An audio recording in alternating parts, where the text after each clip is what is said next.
buenas noches. Hoy vamos a terminar con el tema que empezamos el día jueves y que tiene que ver con la oración del martes. El martes estuvimos haciendo la oración de la parálisis, rompiendo con el espíritu de parálisis. Y hoy vamos a hacer la parte B del tema de las disecciones. Decíamos que la disección es un pesar, una tristeza, una impotencia y un gran dolor causado por un engaño o cuando no se cumplen las expectativas sobre una persona, deseo o aspiración. O sea, básicamente uno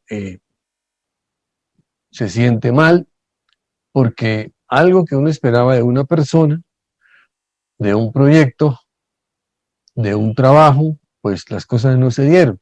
Entonces uno le da tristeza, le da pesar, se siente impotente porque no puede hacer mucho y adicionalmente tiene un gran dolor.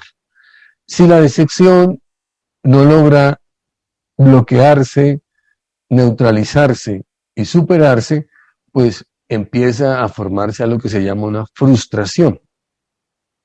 Si la frustración no se supera, finalmente caemos en un proceso depresivo que nos puede llevar a confinamientos, nos puede llevar a resentimientos, amargura que van a deteriorar nuestra salud física y nuestra salud mental.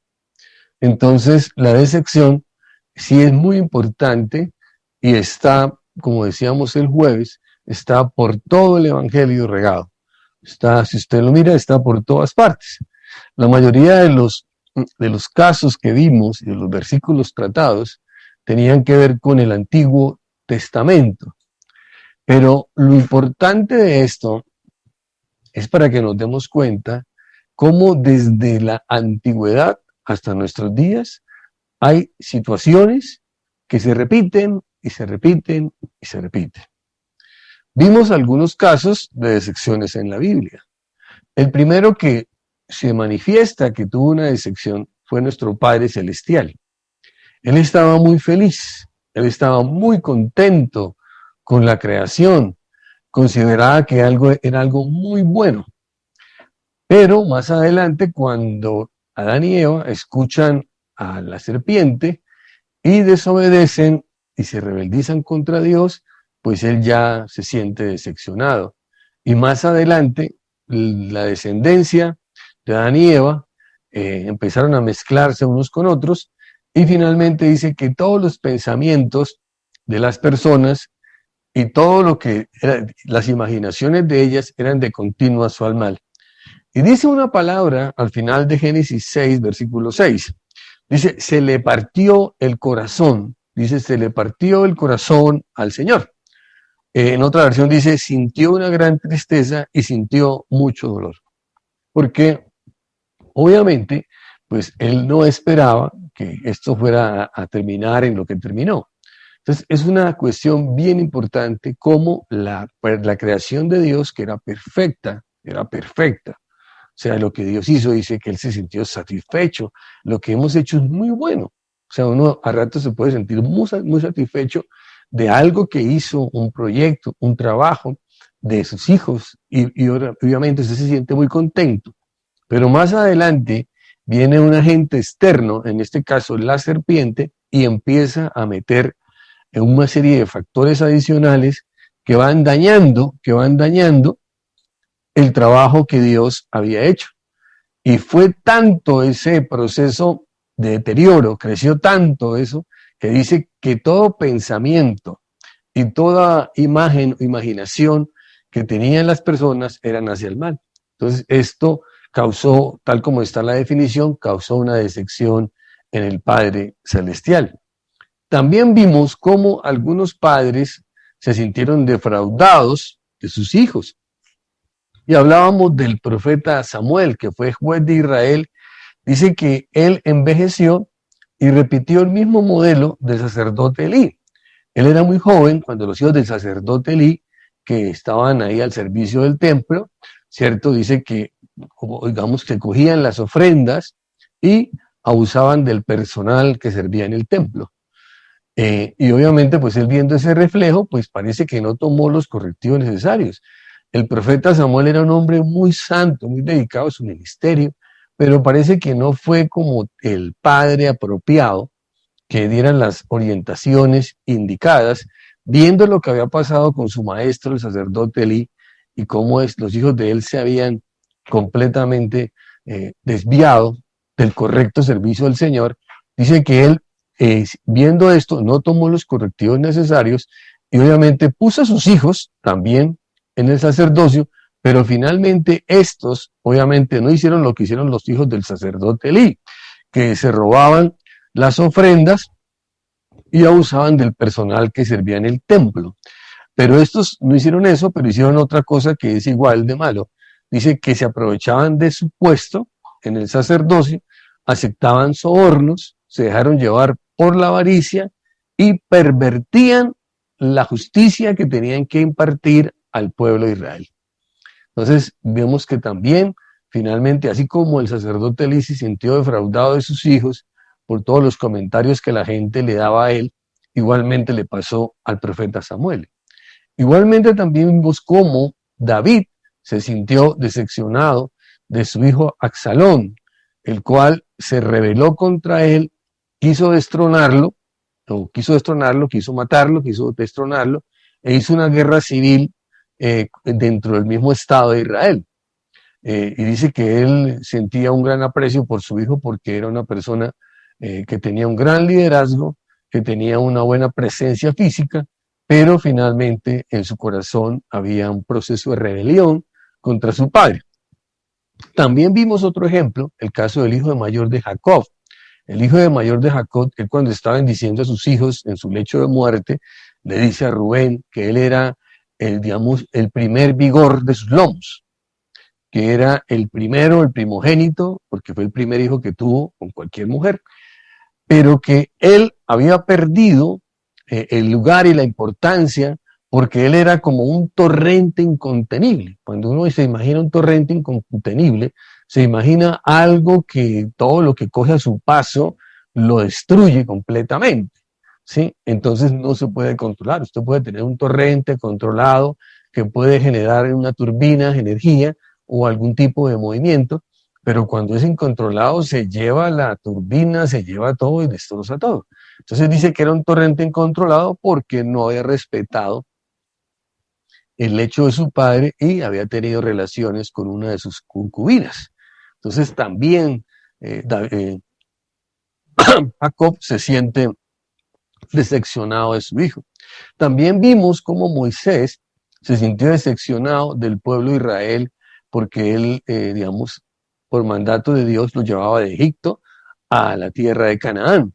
Pero en el trayecto del pueblo era un pueblo muy difícil, era un pueblo muy quejoso, era un pueblo muy dificultoso y varias veces el hombre quiso renunciar, dijo, no, Señor, yo renuncio, mátame, yo prefiero, Señor, que me quites, o sea, este pueblo es muy difícil, manejar gente es bien difícil y sobre todo en la parte ministerial, entonces es muy complicado, el tipo, eso la gente se quejaba por todo, porque tenía sed, porque tenía hambre, y aún le calmaran sus necesidades y sus deseos, la gente seguía inconforme. Todos cuando leemos los diferentes libros del proceso del pueblo de Israel caminando a la tierra de Canaán, vemos cómo hubo un montón de levantamientos. Los propios hermanos de Moisés se levantaron contra él, Aarón y María. El becerro de oro, que la idolatría que hubo con el becerro de oro mientras Moisés iba a recibir los mandamientos. Posteriormente, Coré, Datán y Avirán también se levantaron contra Moisés. Entonces, Moisés se decepcionó, era muy difícil y al final todos sabemos que el pueblo estaba muy quejoso, entrando ya casi a la tierra prometida, dice que se podía ver donde estaban parados, se podían ver las tierras de Canaán, pero ya él estaba muy anciano y la gente estaba quejándose mucho. El Señor le dijo, háblale a la roca, y Moisés estaba un poquito ya fuera de contexto y le dio unos palazos a la roca. Entonces, es para que entendamos. Entonces, obviamente no es tan sencillo y dice que él se sintió defraudado porque todo el tiempo vivían rebelándose contra él. Cuando hubo los espías a ir a explorar la tierra prometida, todos conocemos que hubo una rebelión, que hubo 10 de los príncipes de los 12, hubo 10 que estaban o sea, que dieron unos informes negativos, y la gente decía que iban a apedrear a Moisés y a Aarón, pero obviamente apareció el Señor y se interpuso y con su presencia y evitó que eso sucediera. Entonces Moisés andaba muy defraudado con respecto al pueblo que le tocó liderar. Otra decepción que sufren las personas y que se ve claramente en la Biblia es la decepción por el mal agradecimiento de las personas que ayudamos. A veces uno se molesta, se decepciona, porque hay personas a las cuales les ha ayudado o les ha colaborado desinteresadamente en el pasado, y posteriormente, cuando ya han solucionado su dificultad, están bien, se olvidan de quién les ayudó y en algunos casos terminan hablando mal de esa persona, ¿sí? Es que esa persona no es que me ayudó, esa persona se aprovechó de mí, ¿sí? Porque así es, esto pasa. Y lo más tremendo, a veces cuando son cosas de dinero, ese es un problema todavía más aburridor, ¿cierto? Al fin y al cabo, pues, otro tipo de favor, una recomendación, una ayuda laboral, pues no es tanto, pero cuando son cuestiones de dinero, pues son un poquito a ratos aburridoras. Dice claramente que el Señor Jesucristo se encontró con 10 leprosos y dice que los mandó de sacerdote, y cuando iban por el camino fueron sanos. Cuando se dieron cuenta que eran sanos, dice que solamente se regresó uno de ellos, y era un extranjero, era uno de Samaria. Los otros 9 judíos no se regresaron. Entonces Dios le dijo, no hubo quien volviese y diese la gloria a Dios sino este extranjero. Y le dijo, levántate, vete, tu fe te ha salvado. Es algo muy importante, o sea, en este contexto, porque una de las cosas que uno tiene que hacer, de acuerdo a lo que uno ve que se manifiesta en la palabra de Dios, es tiene uno que volverse. A veces Dios hace un milagro en su vida y uno no se devuelve, hace como los leprosos, uno no se devuelve a darle la gloria, el lugar a Dios en su vida, a dar un testimonio, porque lo que hizo este leproso fue regresarse a dar el testimonio de que él había sido sano y darle la gloria a Dios. Entonces es muy importante. Entonces a veces uno se siente decepcionado por el mal agradecimiento de las personas que ayudamos. Personas agradecidas no son muchas. El problema es que pueden haber muchas, ¿sí? Posiblemente haya muchas, ¿cierto? Pero se quedan callados. Entonces, si usted, en lugar de como este leproso, de darle gracias a esa persona que te dio la mano, que en un paso malo te ayudó, pues uno tiene que dar ese testimonio. O sea, uno tiene que, porque cuando uno se queda callado, en parte uno no sabe realmente si está agradecido o no está agradecido. Pero hay otros que sí, definitivamente, son muy desagradecidos. O sea, y todo lo que tú hagas por ellos, realmente no te lo van a tener en cuenta en el futuro. Y de paso, para justificar que se han apartado de la línea que usted lleva, es que usted abusó de ellos, que usted se aprovechó, que usted era una persona que no reconocía el trabajo, la labor que usted hacía. Muchas personas en la Biblia también se decepcionaron porque la gente mala prosperaba.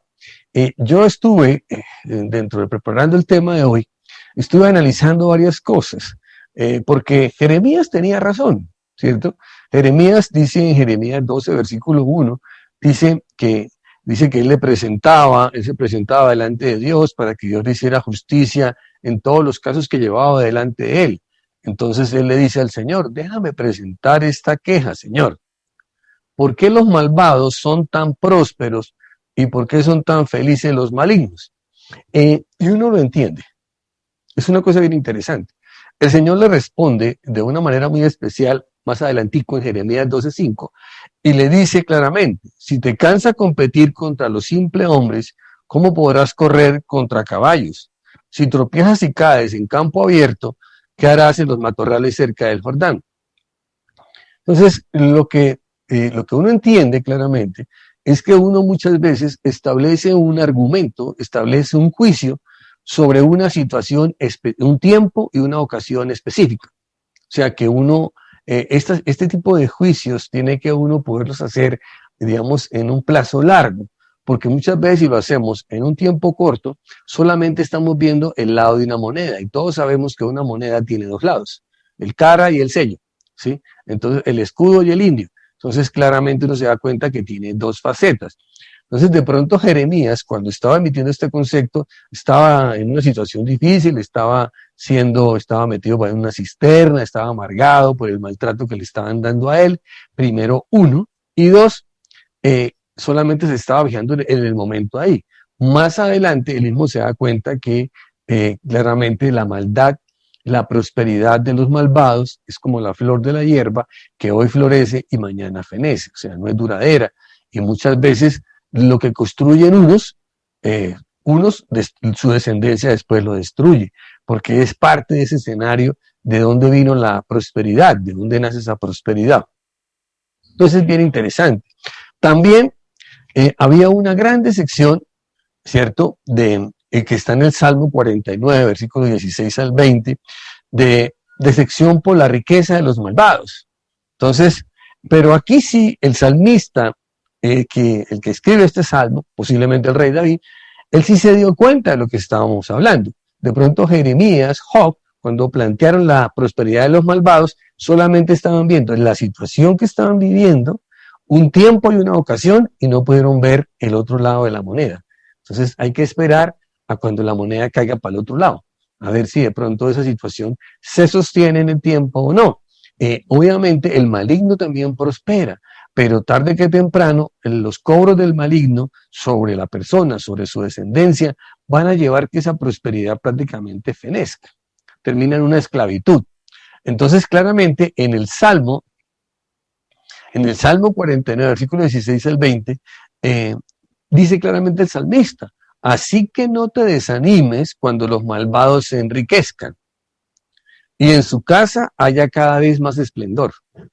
¿Sí?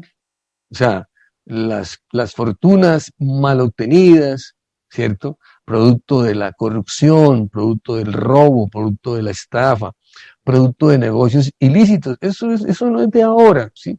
Ahora es que hacemos la bulla y todo, el narcotráfico, y todo eso, pero eso existe desde la humanidad. Todo ese tipo de negocios ilícitos existen desde la antigüedad hasta nuestros días. El mismo modelo de esclavitud que existía en la antigüedad es el mismo modelo hoy de la trata de blancas, el mismo modelo del alcoholismo, del tabaquismo, de algunas drogas de la antigüedad, son iguales a hoy. Y obviamente hay personas que las producen, hay personas que las comercian, hay personas que las trafican y hay personas que se adquieren riqueza con eso. Entonces claramente dice, así que no te desanimes cuando los malvados se enriquezcan y en sus casas haya cada vez más esplendor. Pues al morir no se llevan nada consigo, sus riquezas no les seguirán a la tumba. En esta vida se consideran dichosos y los aplauden por su éxito, pero morirán como todos sus antepasados y nunca más volverán a ver la luz del día. La gente que se jacta de su riqueza no comprende, morirán al igual que los demás animales. Entonces, así de simple. Entonces, claramente, en el Salmo 49, en el Salmo 50, claramente, o sea, uno se da cuenta cómo el Señor nos advierte que nosotros no tenemos por qué decepcionarnos porque el malvado prospera o porque el malvado se enriquece, tiene mucho dinero, ¿sí? Eso no me tiene que importar, porque muchas veces nosotros miramos y emitimos un juicio sobre la moneda que estamos viendo, o sea, sobre lo que la persona coloca en Face, ¿sí? El último carro de Cristiano Ronaldo de 8 millones de euros. Entonces, ¡wow! Perfecto.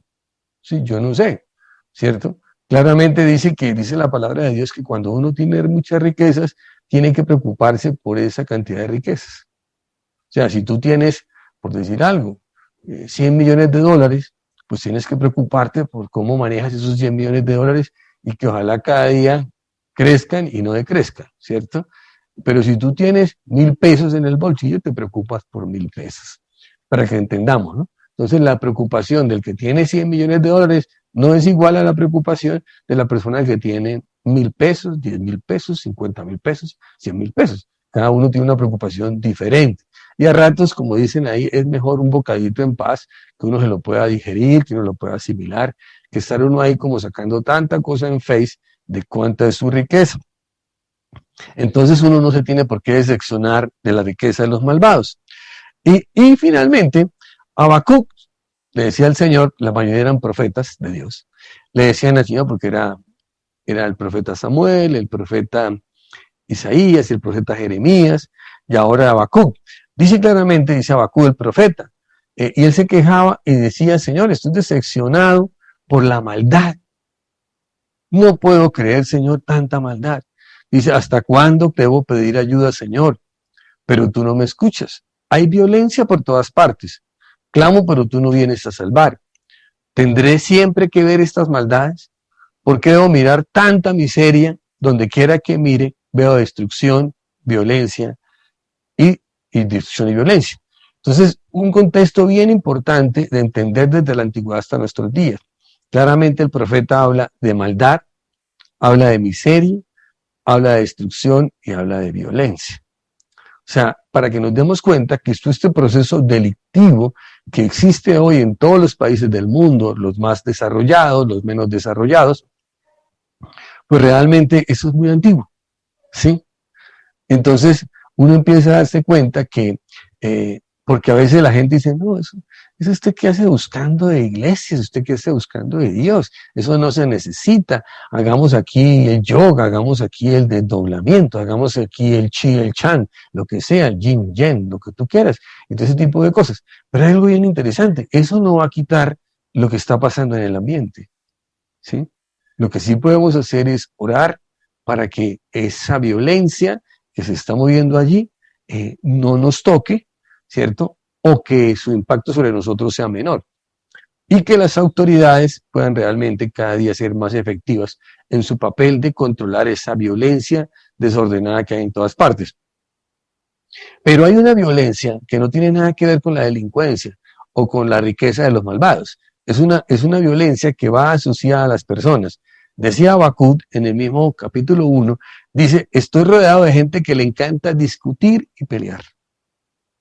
Y una de las cosas bien tremendas es esa, porque uno ve, no en los inconversos, no en, como dicen algunos, no en los inconversos y en los inmundos, es en los conversos, en la gente que habla de Dios, que son personas que les encanta discutir, les encanta pelear.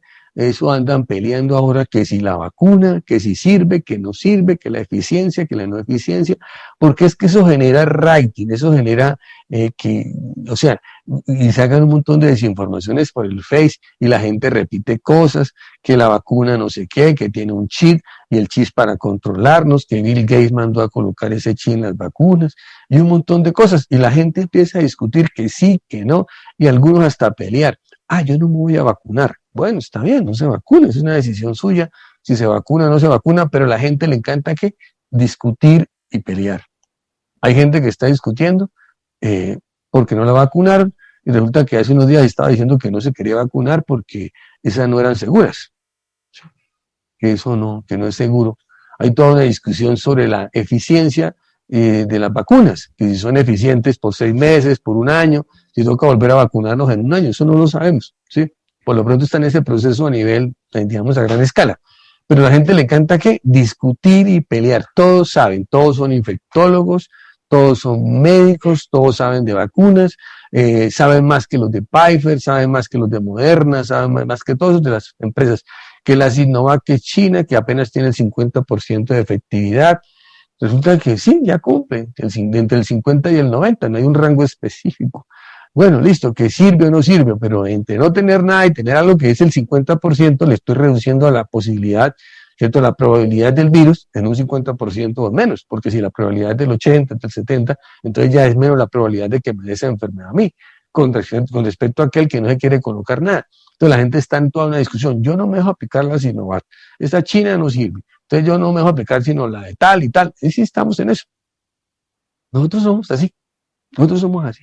Peleamos si tenemos el tapabocas bien, si no lo tenemos, si es el tapabocas indicado, si él tiene las 3 capas, o tiene 2, o tiene una, si es de tela, si es quirúrgico, si es no sé qué. La gente discute y pelea por todo, y claramente uno se da cuenta que como estamos repitiendo, y es una realidad bien importante, ¿cierto?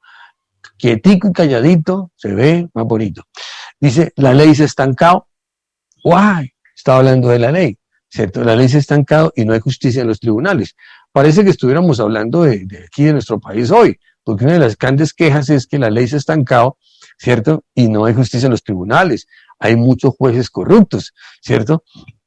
Los perversos suman más que los justos, de manera que la justicia se ha corrompido.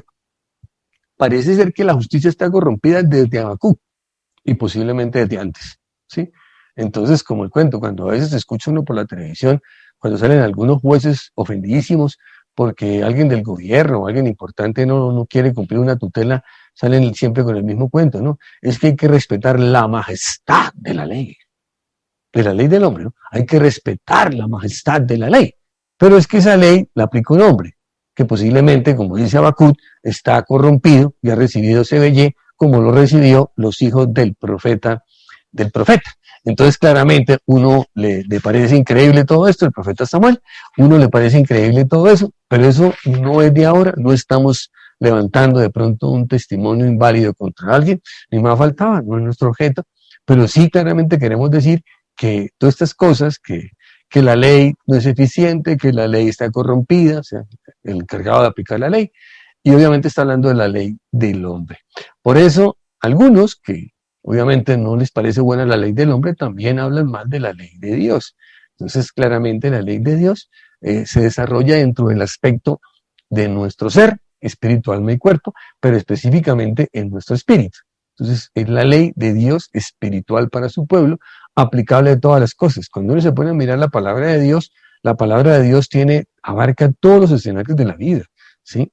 Yo estaba para esta semana, no tenía el tema de la disección, sino que entré al tema de la parálisis y vi que la parálisis nos lleva a disección, nos lleva a frustración, nos lleva a depresión. Consideré importante eso, lo mismo el tema de la esperanza.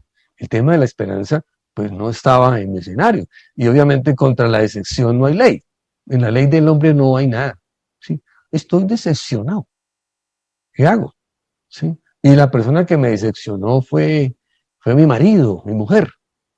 ¿Cuántos años de cárcel le metemos a esa persona porque me decepcionó? Estoy decepcionado de mis hijos o los hijos de los papás. ¿Cuántos años de cárcel le metemos? No hay. ¿Por qué? Porque es que ese contexto no se maneja en la ley del hombre. En la ley del hombre se manejan pues otras cosas más grotescas, ¿cierto? Otros delitos más grotescos que acá, pero es que resulta que estos no son tan grotescos, pero sí tienen una influencia muy grande, muy severa en el ser humano. ¿Por qué? Porque la decepción lleva a la frustración lleva a la depresión, y la depresión lleva al homicidio, suicidio y otras cosas adicionales que ya sabemos. Entonces sí es bien interesante. Vamos a hablar hoy de cómo entender las situaciones que decepcionan y cómo lo maneja la palabra. O sea, lo importante aquí es desde el enfoque bíblico, ¿sí? ¿Cómo lo maneja la palabra? Entonces, ¿cómo entender las situaciones que decepcionan? Primero, y vamos a ver esta parte. Dice, primero, que el tiempo y ocasión para oportunidades e infortunios nos acontecen a todos, ¿sí? Entonces, si uno es creyente, no puede seguir repitiendo cosas que uno escucha a veces en la gente. ¿Por qué a mí? ¿Por qué a mí? ¿Por qué a mí me pasó esto? ¿Por qué a mí? Porque es que le pasa a todo el mundo. ¿Sí? Le pasa a todo el mundo. ¿Por qué se me enfermó ese familiar y murió de COVID? ¿Por qué a mí? ¿Por qué a mí? ¿Por qué a mí? Y empiezan, y Dios no sé qué, y Dios no sé cuándo, y el pastor que no, esa oración del pastor no sirve para nada, etcétera, y todo lo que tú quieras. Entonces, una de las cosas bien importantes para entender las situaciones que decepcionan es que el tiempo y ocasión, escúchame, tiempo, ocasión, tiempo, lugar, ¿cierto? Para las oportunidades y para los infortunios nos acontecen a todos. Cuando son oportunidades, y son oportunidades buenas, de empleo, de negocios, están todo el mundo, aplausos, ¿sí? Pero cuando son infortunios, no, eso ni para qué fue. Entonces, claramente lo que tenemos que entender nosotros, dice, Él es quien hace, nuestro Padre, es el que hace que salga el sol sobre los buenos y sobre los malos. Mateo 5, versículo 45. Él es el que hace que salga el sol sobre los buenos y sobre los malos. Él es quien manda la lluvia para el bien de los que obedecen y de los que no obedecen. O sea que el Señor es, porque es que queda muy difícil, ¿cierto? Que el Señor le coloque una sombrilla a los que son obedientes, ¿sí? A los que son obedientes una sombrilla y a los que no les da sombrilla. La sombrilla tiene que tomarla usted, o sea, el Señor le dice, oiga, va a llover, usted tiene que llevar la sombrilla, porque usted es una persona obediente, ¿sí? Ya le han dicho que cuando vea que va a llover, saque la sombrilla, y luego no se queje y se mojó, y viceversa. Si no llevó la sombrilla, pues se pegó una requemada, quedó, me dicho, todo requemado, ¿sí? ¿Por qué? Pues no lleva la sombrilla. Pero lo importante es entender que el sol sale para los buenos y para los malos, y que la lluvia cae para el que obedece y para el que no obedece. Entonces, claramente, vamos a ver hoy cómo la palabra de Dios afirma que sin previo aviso podemos vernos afectados por un delito, un accidente, una ruptura familiar, una enfermedad o un fracaso financiero. El hecho de que usted sea creyente no quiere decir que esto no va a pasar en su vida. Nosotros no tenemos firmado, o sea, nosotros, y de hecho, pues no sé, de pronto tenga, no sé, mucho poder haber hecho la oración de fe, haber recibido a Jesucristo como Señor y Salvador, ser templo de Dios y que en él mora el Espíritu Santo, para que estos hechos o no nos pasen o nos afecten poco, que ya es una cosa muy importante. Pero por ninguna parte dice que no van a pasar, ¿sí? No van a pasar. De hecho, cuando vino el ángel exterminador sobre Egipto, dice que los hijos del pueblo de Israel tuvieron que marcar los dinteles de las puertas con sangre de cordero, ¿sí? Porque si no la marcan, entonces sí existe una diferencia. Quiero que me entiendas. Quiero que le entre a su cabeza. ¿Me entiendes? Si usted tiene la sangre del cordero, en este caso la sangre de Cristo, está en su vida, es posible que ¿qué? Que eso pase y no lo toque. O si lo toca, el impacto sea menor. Hay que mirar si efectivamente tenemos la sangre del cordero, estamos cubiertos con la sangre del cordero, o sencillamente nosotros somos de los religiosos baratos, que realmente, o sea, la sangre del cordero no pega porque un rato somos espirituales y otro rato somos carnales. Entonces, de pronto nos coge el accidente, el delincuente, el problema familiar, la enfermedad o el fracaso financiero, nos coge cuando estamos en nuestras carnalidades y efectivamente nos pasa, ¿sí? Entonces, a mí me pasa a veces, ¿cierto? O sea, a veces está uno por ahí clavando una puntilla ya en la iglesia, sirviendo al templo del Señor y ¡pah! Se lo metió el dedo. Pero obviamente uno dice, Señor, perdóname por la mano de groserías que eché antes, ¿no? Pero entonces, así de sencillo, para que lo entendamos. Así es sencillo. Pero damos gracias a Dios, ¿por qué? Porque el día que me corté los dedos, me volé fue un pedacito de la uña, vea, ya no me quedó nada, ya no me quedó nada. ¿Sí? Me volé un pedacito del dedo y la uña.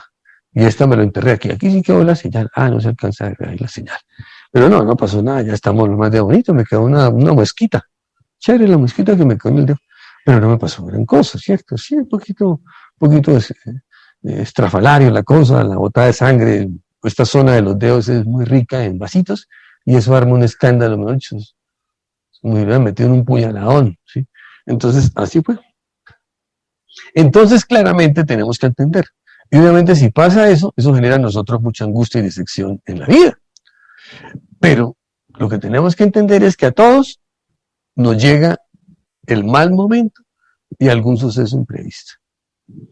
Entonces, lo importante aquí es que nosotros lo tengamos claro, ¿sí? Lo tengamos claro. Por favor, tapabocas, distancia social y lavado de manos, ¿sí? Pero la gente le gusta el tapabocas aquí de corbatín, la gente le gusta estar una encima de otra. Ya la gente, pues yo no digo que la gente no se abrace, ya anda la gente muy apercollada, ¿sí? Está bien. Repartiendo babas el uno al otro, está bien, está muy bien, besos. Espero que le alcance para los próximos 80 años que va a vivir con la otra persona. Que los besos y los abrazos le alcancen por los siguientes 80 años y no por los 10 añitos de la juventud y el noviazgo, esos tiempos sabrosos. Que le alcance por los siguientes 60 años, que las babas y esas cosas, el cariño, el afecto le alcance por los siguientes 50, 60, 80 años. Entonces claramente uno entiende eso, que el mal momento y el suceso imprevisto va a llegar. Entonces tenemos que estar preparados, ¿sí? Y que obviamente no nos coja de esa manera y no ser como tan, a ratos como exagerados, ¿no? Si Dios está conmigo, ¿quién contra mí? Venga, COVID, venga. Ay, ay. Y se bajó el tapabocas y ¡chup! Le cayeron unas gotículas del amiguito, el compañerito del Congreso, lo que sea, que le dio sí, por estornudar y puso mal la mano y entonces me salpicó ahí. Entonces, ay, qué pena, le cayó. Ay, sí, sí, sí.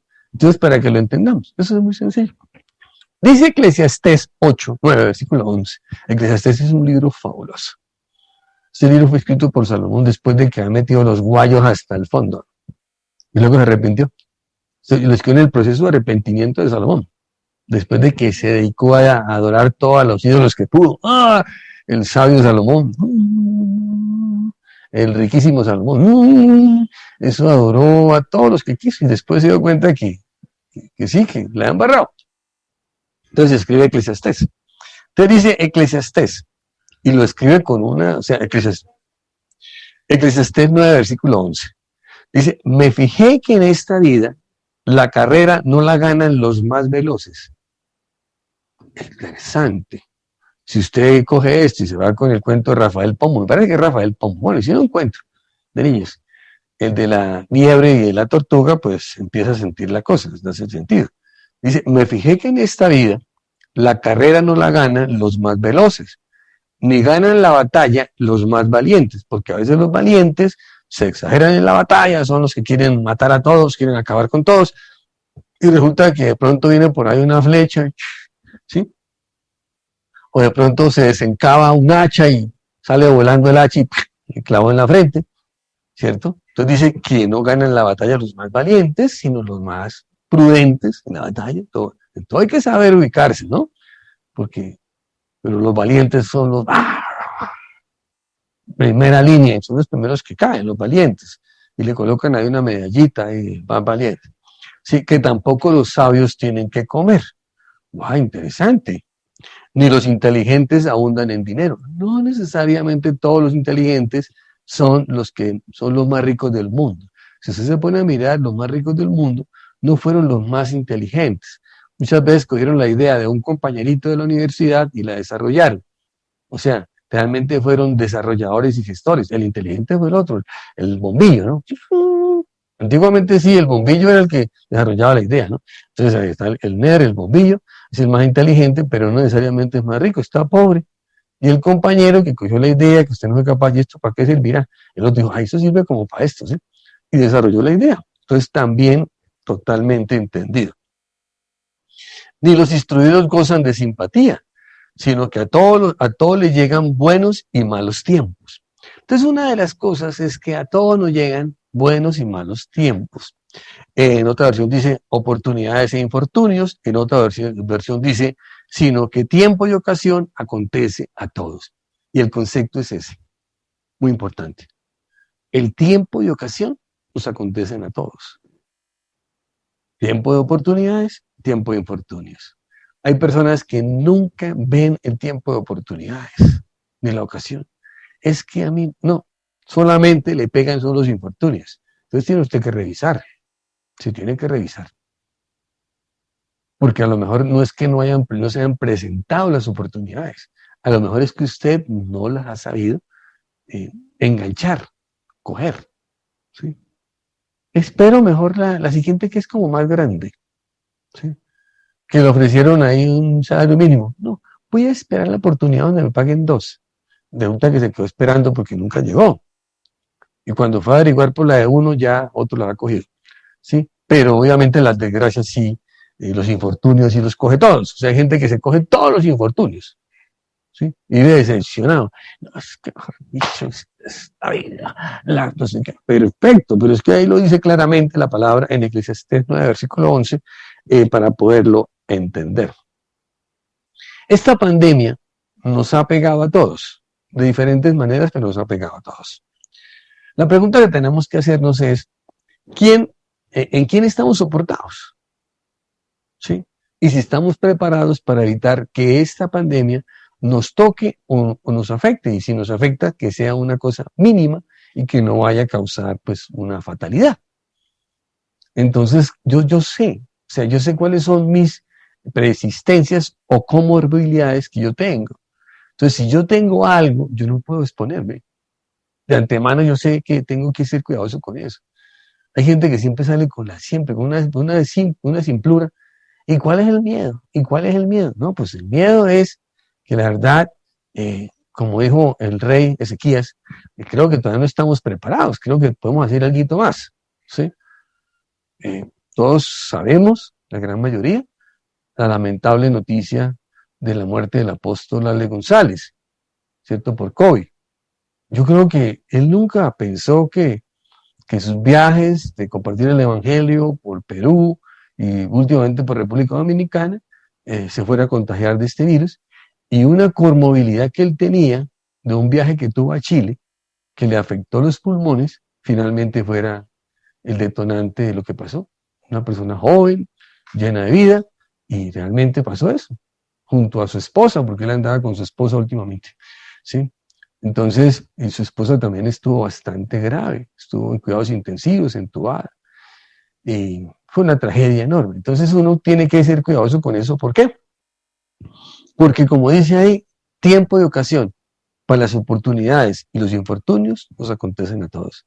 Lo importante es que los infortunios pasen derecho y las oportunidades sí podamos nosotros aprovecharlas. Segundo, ¿cómo entender las situaciones que decepcionan? Porque vivimos entre personas imperfectas y en tiempos complicados.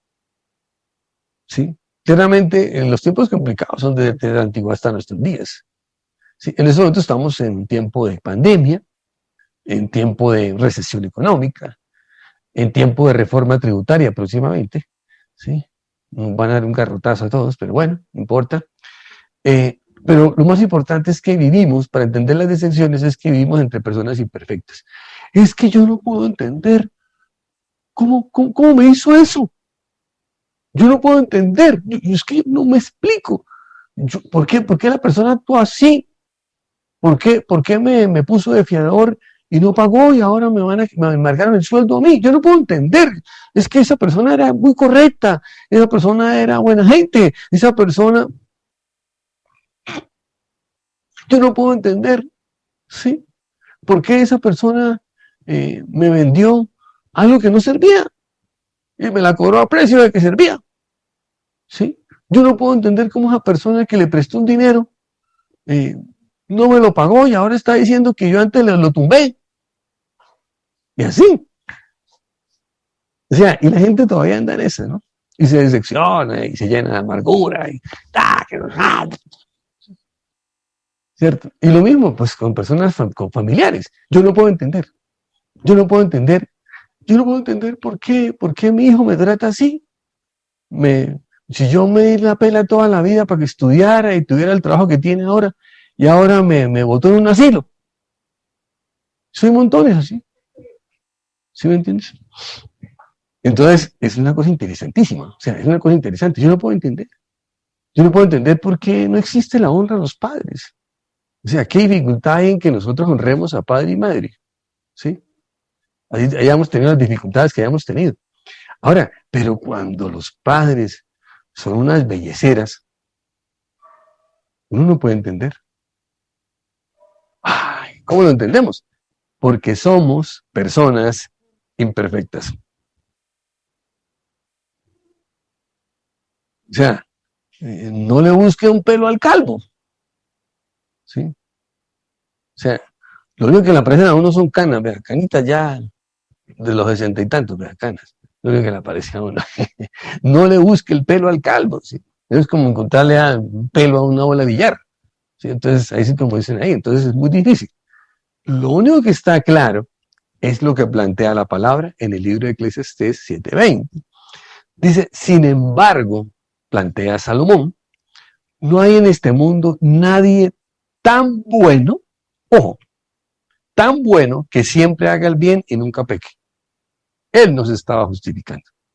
Él fue el hombre más rico, el hombre más poderoso, el hombre más sabio de su época.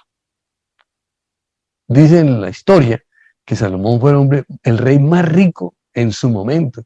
Y yo estuve ahorita leyendo un artículo sobre Salomón, de cómo fue toda su gestión. El tipo fue tremendo, tremendo. En la época de Salomón, la mayoría de los reyes gobernaban y se volvían imperios a través de la guerra.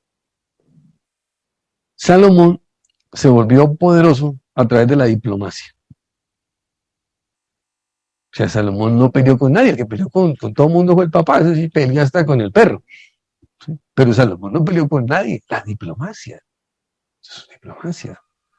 De hecho, pues parte de la diplomacia la embarró porque se casó con la una, la hija del faraón, la hija del otro, entonces para no tener guerra se casaba con las hijas y les armaba palacio y todo, pero se escachó porque se fue detrás de los dioses de esas personas en lugar de permanecer, ¿sí? Pero el tipo hizo eso. Y luego resulta que Salomón fue uno de los primeros que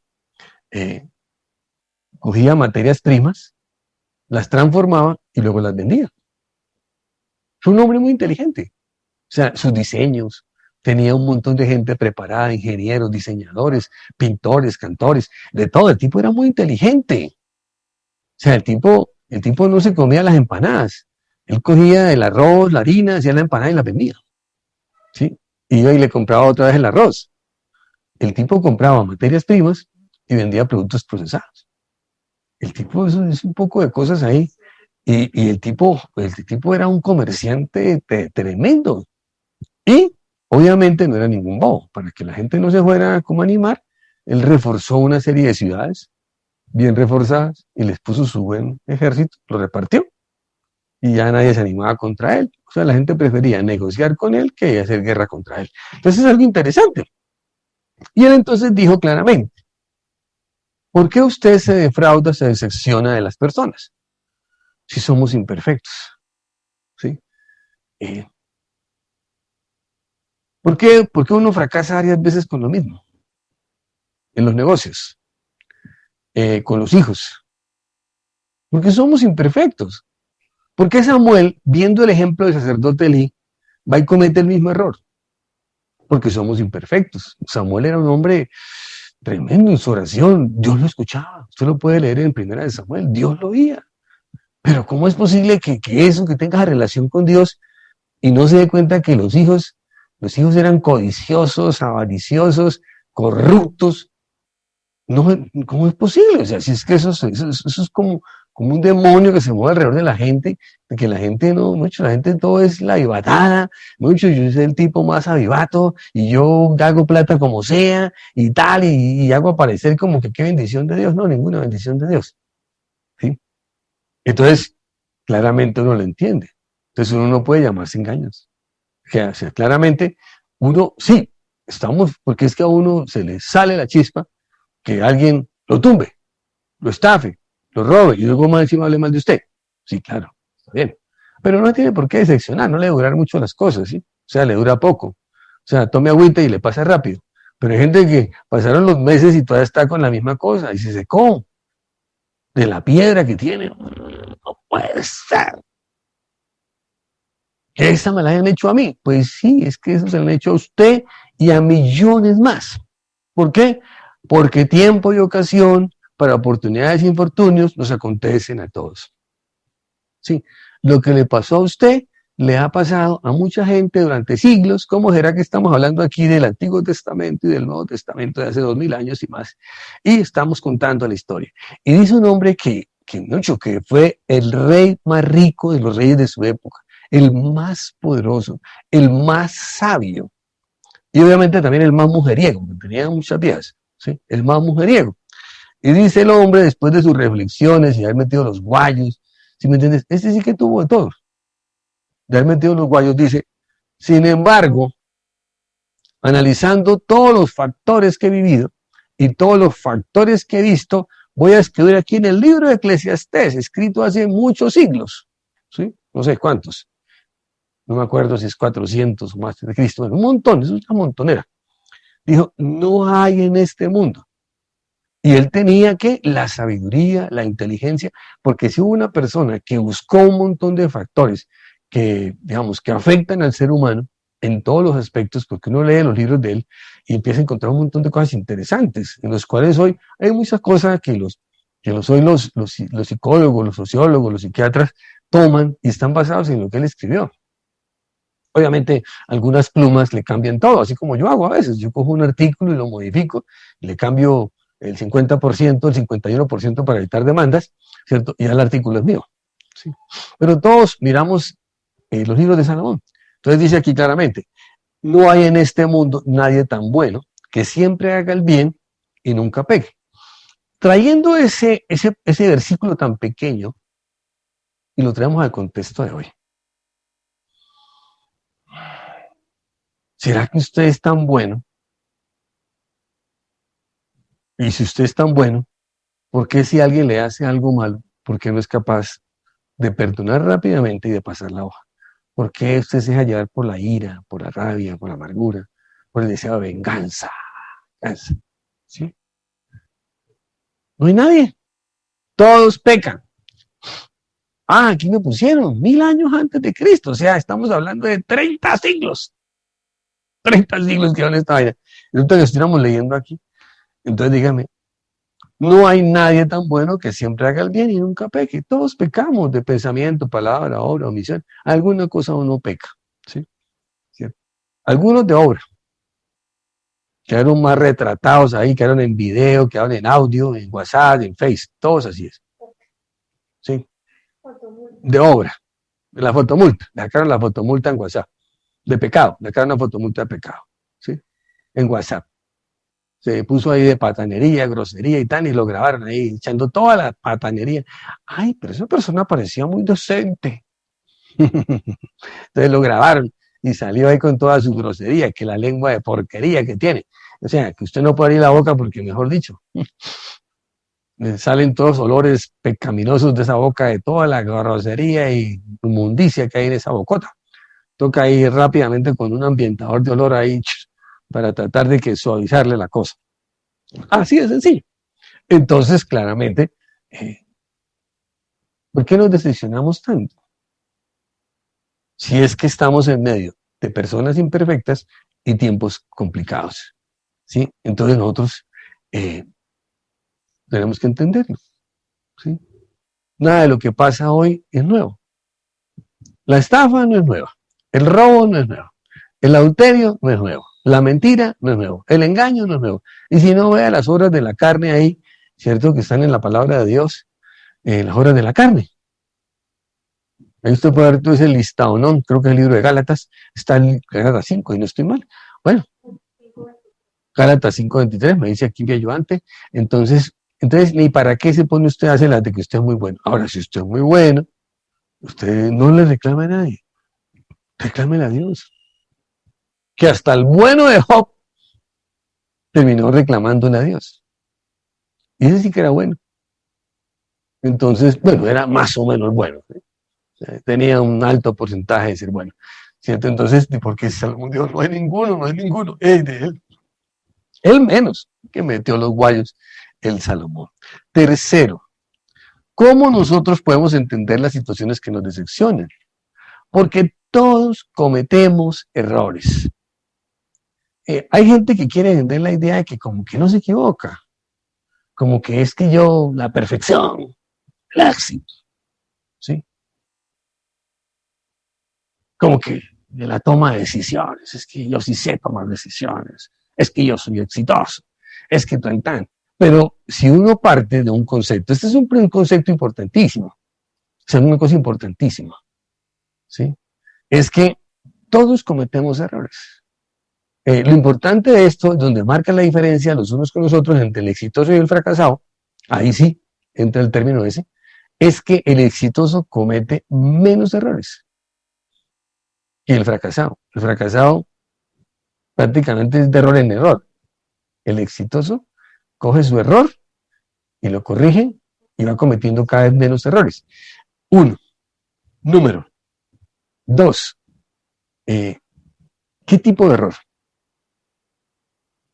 El fracasado comete errores que son trascendentales. El exitoso comete errores que son de procedimiento, que no afectan realmente el objetivo final. ¿Sí? Esa es la diferencia. Pero sigue cometiendo errores. Eso es una cosa, de hecho, toda la ciencia está hecha por errores. ¿Sí? Y obviamente, claramente le dicen ahí, pero es que la vacuna del COVID, dicen algunos que no tiene una eficiencia del 100%. ¿Tiene una eficiencia del qué? Del 92%, porque hay una posibilidad ahí de un 8% de error. Va copiando. Entonces dice Santiago 3, versículo 2, Dios habla hoy. Todos cometemos errores. Ay, caramba. ¿Sí? Entonces uno no se puede decepcionar por los fallos que uno pueda cometer o los fallos que otro pueda cometer. ¿Usted cómo se fue a equivocar? Usted es un bruto. ¿Sí? ¿Usted cómo se fue a equivocar? Ahí tenía el procedimiento, aquí tenía el procedimiento paso por paso, aquí tenía el paso a paso. Y adicionalmente, para que no se equivocara, le mandé un video. Usted puede bajar el video de YouTube. ¿Usted cómo se fue a equivocar, hermano? Usted sí es más bruto. ¿Sí? Y resulta que el bruto que está diciendo al otro que es más bruto, sea un burro diciendo al otro burro y orejón. Entonces, esa es una cosa que todos sabemos que todos nos equivocamos. O sea, ese es un cuento. Y ese es el cuento del que se les da exitoso, pero que no lo es, porque cuando uno es exitoso, uno se le ve por todos los lados. ¿Sí? Porque uno no solamente es exitoso en las cosas financieras, es exitoso en su vida, en las relaciones. ¿Sí? Si usted es un fracasado en sus relaciones, hermano, usted es un fracasado con plata. O como dicen algunos que son unos groseros, unos atarbanes con plata, ingenieros ordinarísimos con plata, médicos ordinarísimos con plata. Todo esto es un fracasado.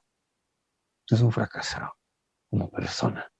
Porque es más importante uno ser una persona exitosa como persona, que cada día se va relacionando mejor con los demás, que cada día hablando mejor, se va expresando mejor, y para saber las cosas, entonces uno habla bastante. Usted quiere saber cómo anda usted en sus cosas, hable bastantico, ¿sí?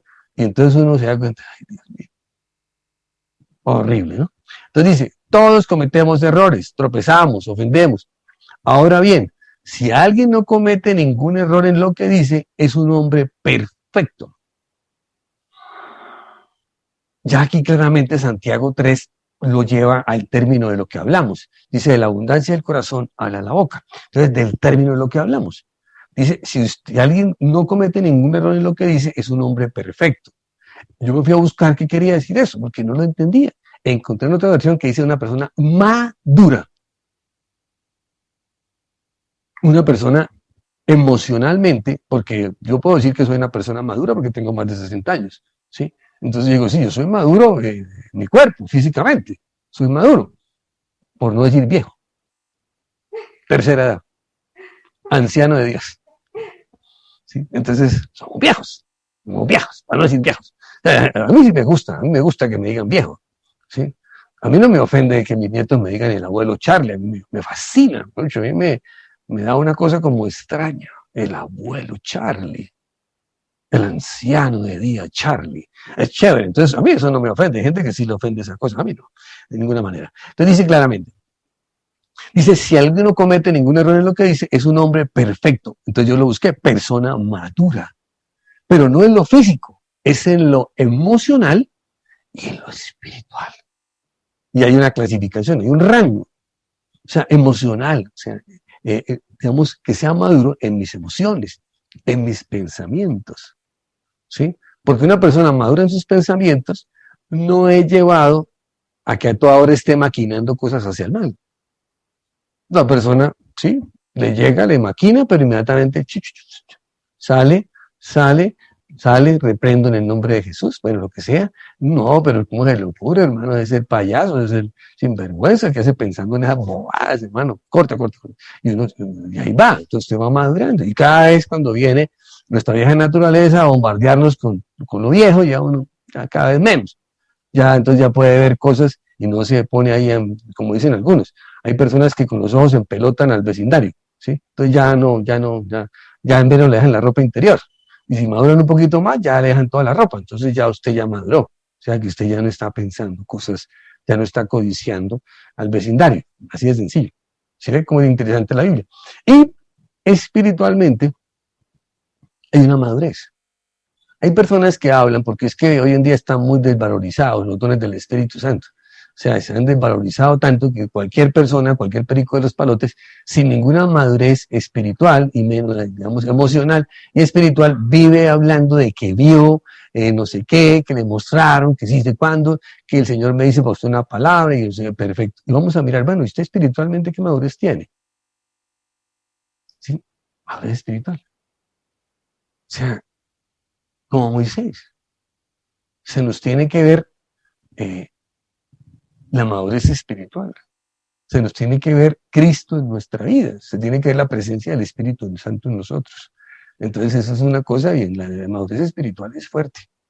No es tan fácil, no es tan sencilla como mucha gente cree. Otra cosa es uno hace las ahí de adelantado en las cosas porque tiene ahí una manifestación de dones del Espíritu, que hay que averiguar de qué espíritu es, no sea que sea el espíritu equivocado. Entonces claramente dice ahí, capaz de controlar todo su cuerpo, todo su cuerpo. Entonces aquí empieza el concepto de la madurez espiritual. Y entonces me busqué otra versión, estudié más, profundicé más y llegué a otra versión. Dice claramente, ¿cómo es controlar todo su cuerpo? Porque alguien entraría a pensar que es el cuerpo físico. No. Otra versión dice, capaz de dominar su lengua y de dominarse a sí mismo.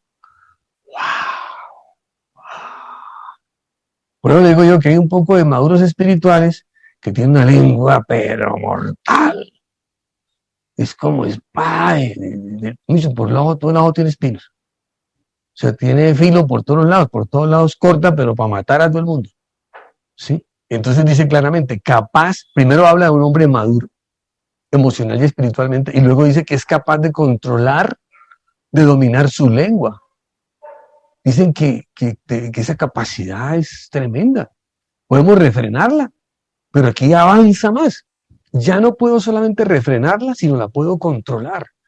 Eso quiere decir que de mi interior hay un control sobre lo que puedo expresar, porque ya de la abundancia del corazón a la lengua. Entonces yo domino la lengua para que solamente hable de lo bueno que hay en mi interior y no esté así diciendo lo que no tiene que decir. Y segundo, que sea capaz de dominarse a sí mismo. Entonces por eso vuelvo al ejemplo anterior. O sea, que mis ojos puedan ver sin codiciar, ¿sí? Que mis ojos puedan ver sin codiciar el dinero, sin codiciar las posesiones de mi prójimo, sin codiciar la pareja, ¿cierto? El hombre o la mujer de mi prójimo. Entonces, claramente eso quiere decir dominarse a sí mismo. Que yo me pueda dominar. Eso es una persona madura, donde los frutos del Espíritu Santo se pueden ver.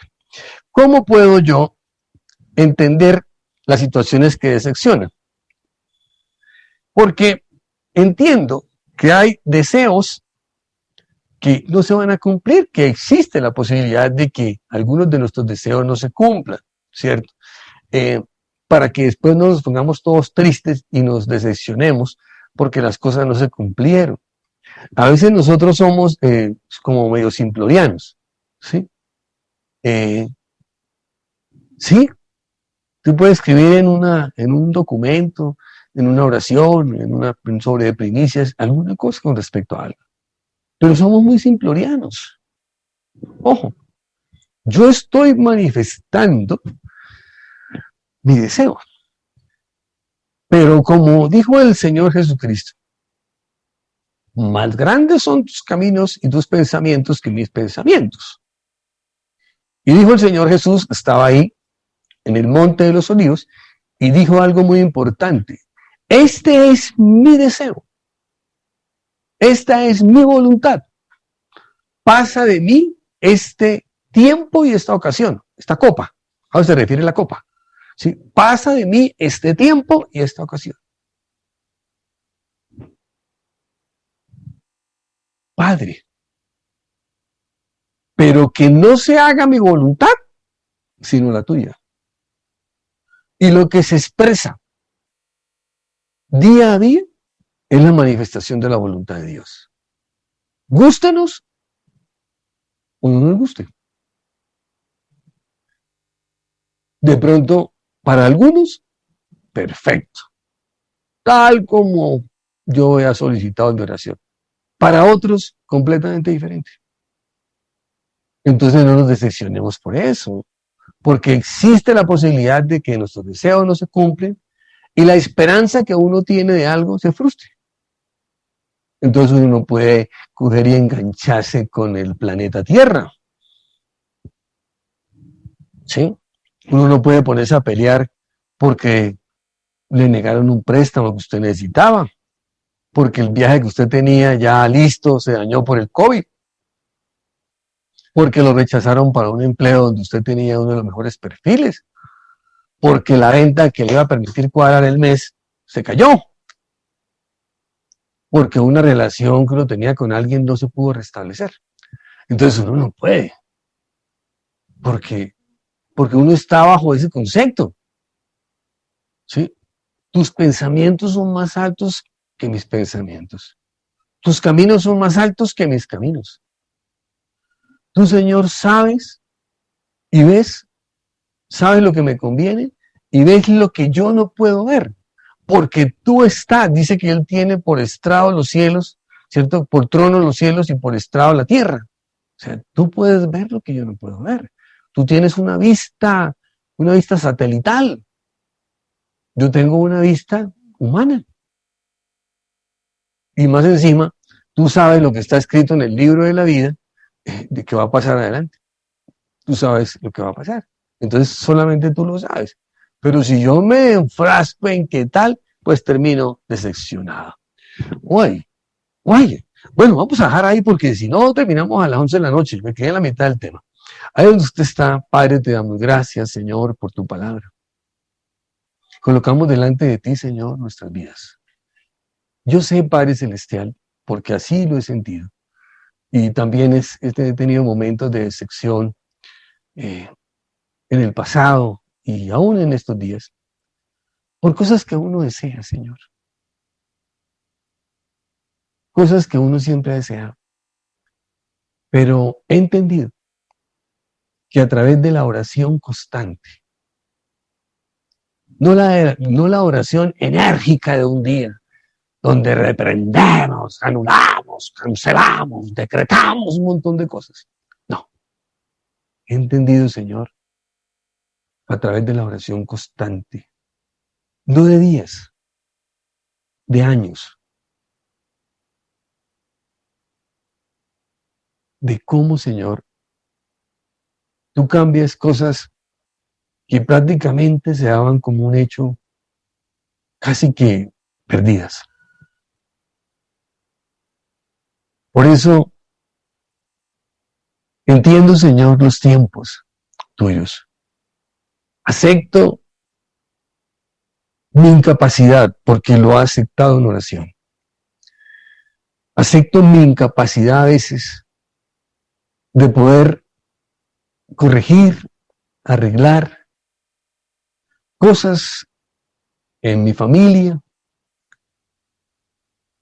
que fueron productos de malas decisiones. Y lo acepté, me equivoqué. Y doblé mi corazón y clamé al más grande.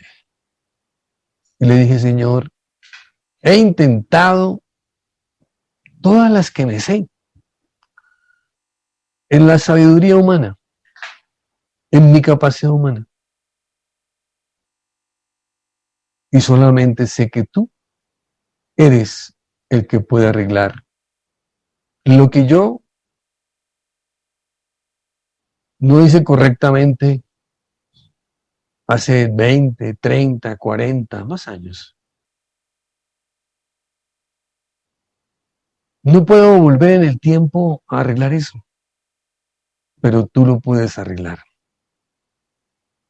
Porque el tiempo, Cronos, que nosotros vivimos, es diferente al tiempo Kairos tuyo. Por eso, Padre Celestial, solo puedo dar el testimonio, Señor, de eso. Que todas las malas decisiones, como decimos castizamente, todas las embarradas que hice en mi juventud y parte de mi madurez, que afectaron a otras personas y que quise arreglarlas a mi estilo. No se pudieron, pero tú lo has ido haciendo. Sé que muchas personas están en lo mismo. Sé que una de las cosas que más lo afecta a uno son los hijos. Pero cuando dejamos de querer imponer nuestra voluntad sobre la voluntad de ellos, las cosas funcionan mejor.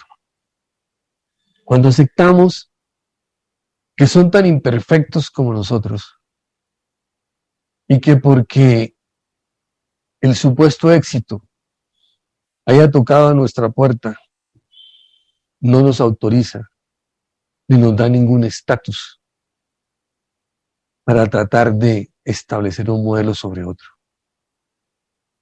No somos, nuestros hijos no son el corta y pega de nosotros. Esto no es el corta y pega. Cada cual tiene sus propios modelos. Por eso, el profeta quiso establecer un modelo fallido y falló. Lo que tú siempre has querido se puede dar. Eso no es nada nuevo. Lo que tenemos que aceptar es que siempre hay un tiempo y una ocasión. Un tiempo y una ocasión para las oportunidades y los infortunios. Quizás nos hemos especializado en los infortunios y le vimos dando la importancia que no tiene a esos infortunios. Vivimos diciendo que nuestra vida es el cúmulo, es la sumatoria de fracasos y frustraciones. Porque no hemos entendido que hay un tiempo y una ocasión para las oportunidades. Que hay un tiempo y una ocasión para los infortunios. Cuando lo entendemos, entendemos que nosotros tenemos un apoyo, que no estamos solos, que tenemos al Espíritu Santo en nuestra vida. El infortunio no llegó solo a la puerta de nuestra casa. El infortunio se fue acercando y aprovechó el momento oportuno para entrar en una casa, en una familia y hacer un gran daño. Si lo hubiéramos barrido con escoba de destrucción mucho tiempo atrás, si hubiéramos reparado nuestro vallado, no hubiera hecho el daño que hoy hizo. Por eso tenemos que entenderlo. Tenemos que entender que no podemos nosotros querer mostrar una falsa perfección o una falsa santidad que no tenemos. Porque la perfección en la palabra está asociada no con el hacer las cosas bien de acuerdo a los manuales y catálogos del hombre. Está asociada con la madurez del alma y del espíritu. La madurez del alma y el espíritu que nos permite plantarnos frente a la tentación, dominar lo que sale de nuestro interior, dominar nuestra lengua y de poder dominarnos a nosotros mismos. Cuando podemos hacerlo, porque el Espíritu Santo está con nosotros, Entonces, tenemos la posibilidad de equivocarnos menos. Tenemos la posibilidad de lograr mejores cosas. Porque ya nuestros errores no van a ser sobre cosas fundamentales, sino sobre cosas simples. Y el impacto es muy diferente entre el uno y el otro. Es un tiempo de entender que existe la posibilidad de que nuestros deseos no se cumplan y la esperanza en esos deseos se frustre. Existe la posibilidad de que no podamos adquirir o comprar algo que anhelamos, que nos nieguen un préstamo que necesitamos, que se dañe ese viaje en el cual estamos esperanzados, que seamos despedidos o nos rechacen en la entrevista de empleo, que nuestras ventas sean fallidas, que la relación que se ha roto no se pueda restablecer.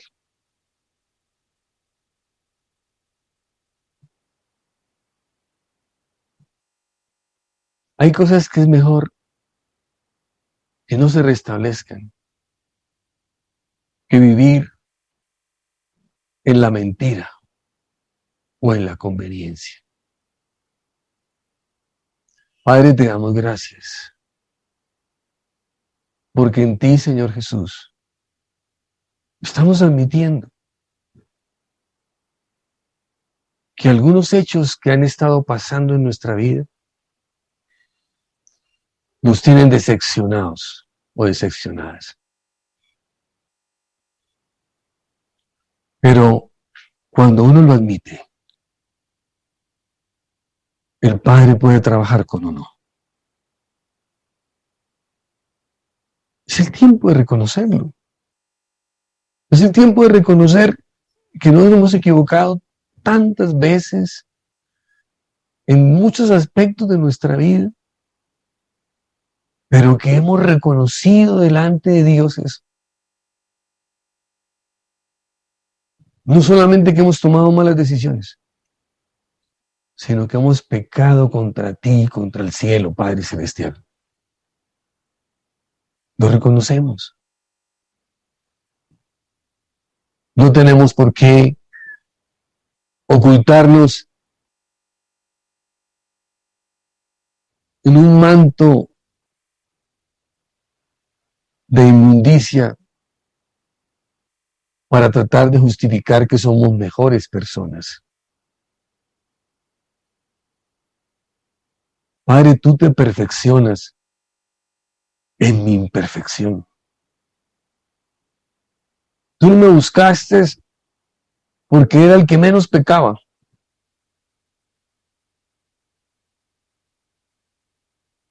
Buscaste un pecador para demostrarle a él y a los demás que cuando uno se vuelve a ti, el pecador deja de serlo. No se convierte en santo de la noche a la mañana.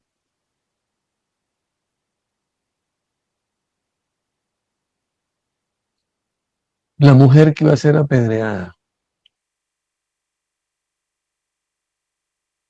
no dejó de ser una prostituta.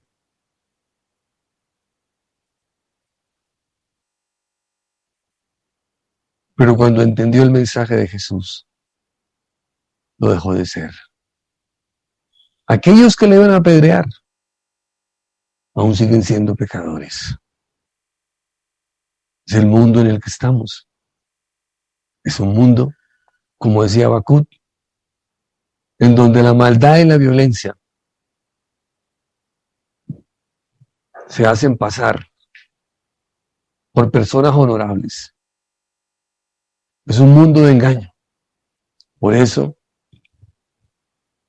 todas las situaciones que vivimos tienen dos caras. Y uno no puede emitir juicios sobre la primera que vemos. Como dijo alguien, un juez no puede emitir juicio con la versión de una de las partes, sin escuchar a la otra. Padre, te damos gracias. Hoy, Señor, queremos sellar esta palabra, Señor, al tomar el pan y vino, manifestando con nuestra boca que este pan simboliza tu carne y este vino simboliza tu sangre. Que al tomar el pan y vino manifestamos, Señor Jesucristo, que contigo estamos juntamente crucificados, que ya no vivo yo, vive Cristo en mí, y lo que vivo en la carne, lo vivo en la fe del Hijo de Dios, que me amó y se entregó por mí. Padre, te doy gracias, te alabo y te bendigo, en el nombre de tu Hijo Jesús y en el poder del Espíritu Santo de Dios. Amén